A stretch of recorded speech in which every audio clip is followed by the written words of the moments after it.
Assalamualaikum warahmatullahi wabarakatuh. Perkenalkan, nama saya Nina Sartika dari kelas 12 IPS 2.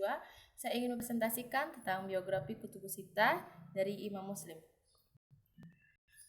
Kelahiran Imam Muslim, nama lengkapnya ialah Imam Abdul Husain Muslim bin Al-Hajjaj bin Muslim bin Kaushais Al-Kushairi An-Naisaburi.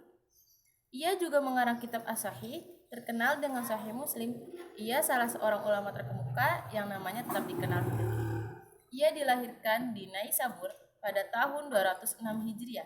Menurut pendapat yang sahih, sebagaimana dikemukakan oleh Al-Hakim Abu Abdullah dalam kitabnya Ulama ul-Amsar.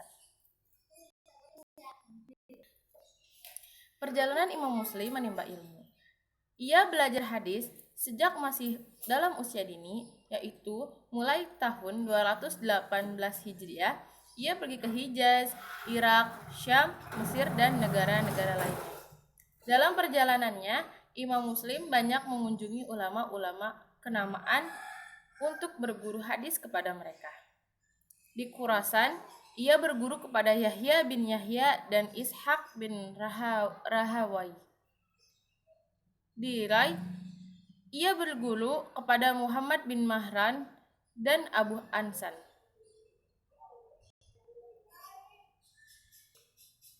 Di Irak, ia belajar hadis kepada Ahmad bin Hambal dan Abdullah bin Maslamah.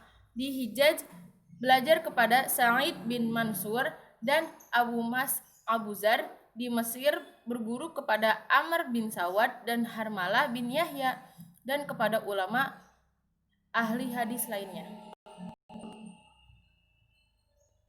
Imam Muslim berkali-kali mengunjungi Baghdad untuk belajar kepada ulama-ulama ahli hadis, dan kunjungannya yang terakhir pada tahun 259 Hijriah.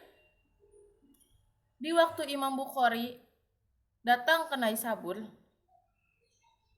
untuk berguru, sebab ia mengetahui jasa dan ilmunya, dan ketika terjadi fitnah atau kesenjangan antara Bukhari dan Azili, ia bergabung kepada Bukhari, sehingga hal ini menjadi sebab terputusnya hubungan dengan Azili. Muslim dalam sahihnya maupun dalam kitab lainnya tidak memasukkan hadis-hadis yang diterima dari Azili, padahal ia adalah hal serupa ia lakukan terhadap Bukhari. Ia tidak meriwayatkan hadis dalam sahihnya yang diterimanya dari Bukhari, padahal ia pun sebagai gurunya. Nampaknya pada Imam Muslim yang lebih baik adalah tidak memasukkan ke dalam sahihnya hadis-hadis yang diterima dari kedua gurunya itu, dengan tetap mengakui mereka sebagai guru. Murid-murid Imam Muslim, murid yang meriwayatkan hadisnya. Banyak para ulama yang meriwayatkan hadis dari Imam Muslim. Bahkan di antara terdapat ulama besar yang sebaya dengan dia. Di antaranya Abu Hatim Ar-Razi, Musa bin Harun, Ahmad bin Salamah, Abu Bakar bin Huzaimah, Yahya bin Sa'id, Abu Awanah Al-Ishfaraini, Abi Isa At-Tirmizi, Abu Amr Ahmad bin Al-Mubarak Al-Mustamli, Abul Abbas Muhammad bin Ishaq bin As-Sarraj, Ibrahim Muhammad bin Sufyan Al-Faqih Az-Zahid. Nama terakhir ini adalah perawi utama bagi Sahih Muslim, dan masih banyak lagi muridnya.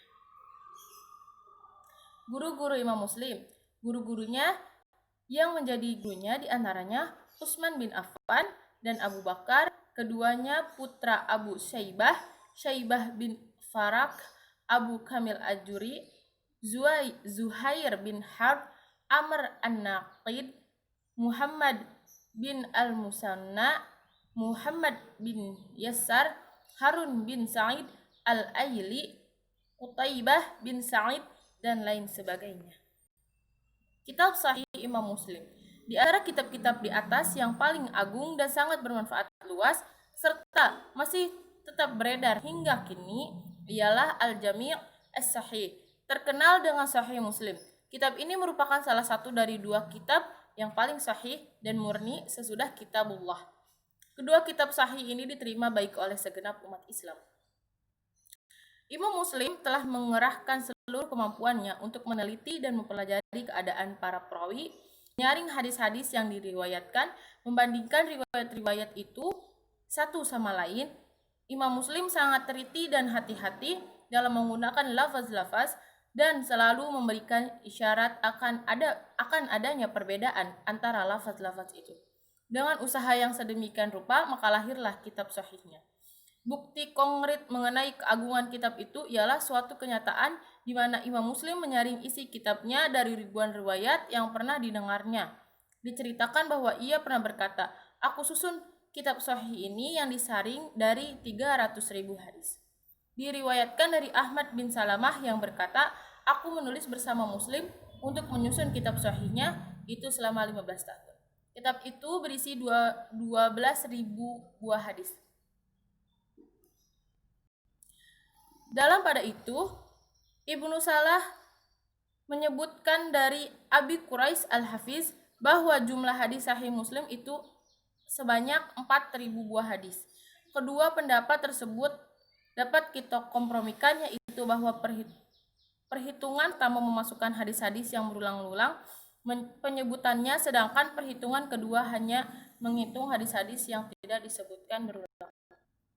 Imam Muslim berkata di dalam sahihnya, "Tidak setiap hadis yang sahih menurutku aku cantumkan di sini, yakni dalam sahihnya aku hanya menyantumkan hadis-hadis yang telah disepakati oleh para ulama hadis." Ulama Muslim pernah berkata, sebagai ungkapan gembira atas karunia Tuhan yang diterimanya, apabila penduduk bumi ini menulis hadis selama 200 tahun, maka usaha mereka hanya akan berputar-putar sekitar kitab mushaf ini. Ketelitian dan kehati-hatian Imam Muslim terhadap hadis yang diriwayatkan dalam sahihnya dapat dilihat dari perkataan sebagai berikut. "Tidaklah aku mencantumkan sesuatu hadis dalam kitabku ini, melainkan dengan alasan, juga tiada aku menggugurkan suatu hadis daripadanya, melainkan dengan alasan pula." Imam Muslim di dalam penulisan sahihnya tidak membuat judul setiap bab secara terperinci.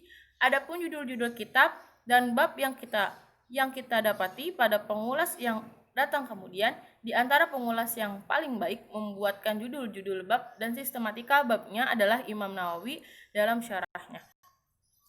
Karya-karya Imam Muslim. Imam Muslim mempunyai kitab hasil tulisan yang jumlahnya cukup banyak, di antaranya 1. Al-Jami'us Shahih, yang kedua Al-Musnadul Kabir Al-Rijal, yang ketiga Kitab Al-Asma' wal Kuna, 4. Kitab Al-Ilal, 5. Kitab Al-Aqran, 6. Kitab Suwalatihi Ahmad bin Hanbal, 7. Kitab Al-Intifa bin Uhbis Siba, 8. Kitab Al-Muhadramain, 9. Kitab Man Laisa Lahu Ila Rawin Wahidin, 10. Kitab Auladus Sahabah, 11. Kitab Auhamul Muhasidin. Kitabnya yang paling terkenal sampai kini ialah Al-Jami'us Sahih atau Sahih Muslim. Wafat Imam Muslim. Wafatnya setelah mengarungi kehidupan yang penuh berkah. Imam Muslim wafat pada Ahad sore dan dimakamkan di kampung Nasr Abad, daerah Naisabur, pada hari Senin 25 Rajab 261 Hijriah, dalam usia 55 tahun. Selama hidupnya, Imam Muslim menulis beberapa kitab yang sangat bermanfaat. Hikmah. Kisah di atas juga memberikan pelajaran kepada kita untuk menjadi seorang penimba ilmu dan dai yang ikhlas berjuang di jalan Allah Subhanahu wa taala. Mungkin menjadi orang yang memburu popularitas atau beramal karena ingin mendapatkan pujian dan sanjungan manusia, hendaklah kita menjadi orang yang berusaha untuk senantiasa mencari ridho Allah, bukan mengejar ridho manusia. Orang Arab mengatakan ridho manusia adalah cita-cita yang tak akan pernah tercapai. Sebagaimana dikatakan oleh sebagian salaf, bahwa ikhlas itu adalah melupakan pandangan manusia dengan senantiasa melihat kepada penilaian Al-Khaliq, yaitu Allah Subhanahu wa taala. Sekian, kurang lebihnya mohon maaf. Wassalamualaikum warahmatullahi wabarakatuh.